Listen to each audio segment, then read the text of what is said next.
Hello everyone, it's Shane Kanto, your Wasteland reviewer, and I'm here to review Season 2 of PEN15.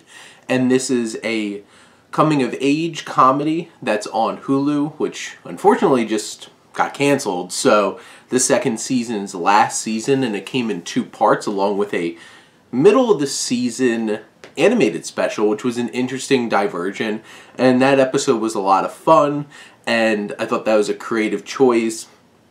They really used it to exaggerate both Anna and Maya's exaggerated perceptions of themselves, and because a lot of this series focuses on Anna Konkle and Maya Erskine and looking at them portraying themselves when they were younger, interacting with a bunch of kids that are like age appropriate for the time that this story takes place in the 90s, and them going through middle school and the high school.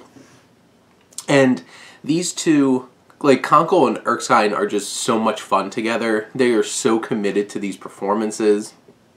They're earnest and genuine, and it's odd to watch them portraying themselves as like young people interacting with all these other young people, but it works, and it's funny, and it's engaging. And seeing them, especially when they did the animated thing, like Anna had like an obnoxious nose and Maya had like a super awkward brown head and like tiny face, and all of these perceptions that they have of themselves exaggerated for the story. But then you have like the actual episodes that are still live action for the rest of the season, where it starts to really focus on quite a few things. You have Maya and her Japanese identity, because she has her friend coming over from Japan, and everybody treats her like a little doll, and Maya gets jealous, and you have that whole entire episode, which has some really uncomfortable moments, which this whole show does. That's one of the biggest things about it. It is uncomfortable, but it challenges you to specific things, and you have those interactions, and then you have Anna, who's dealing with her divorced parents or separated parents, and them setting up different homes, and the pressure of like, you should live with me, and all of those kinds of things. And as a child of divorced parents, I never had to deal with that specific thing of like the fighting of who wants to have custody, but like you have those awkward moments of like one of them not being a fan of the other, and all those different kinds of things. And then you have on Maya's side dealing with like the realization that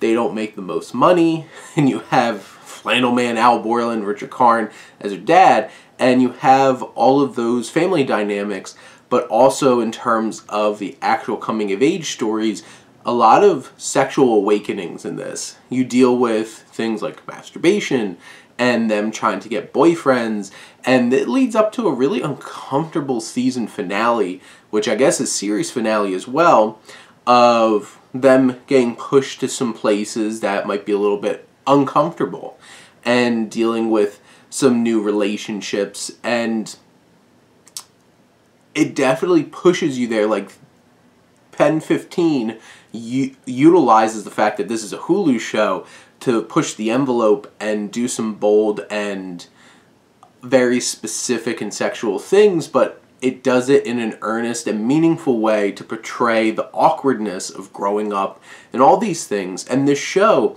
really delivers a lot of fun, and in the end, I really wish the show didn't get canceled, because I definitely would have loved to see more of this. Konkle and Erskine are fantastic in these roles, and obviously creating a show that it's super relatable and awkward and weird. And in the end, I think this show deserves a lot of praise and attention. So even though it got canceled, go check this out. Both seasons now on Hulu.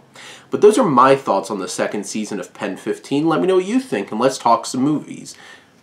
And TV did it again. But thank you as always for tuning in and supporting your Wasteland reviewer.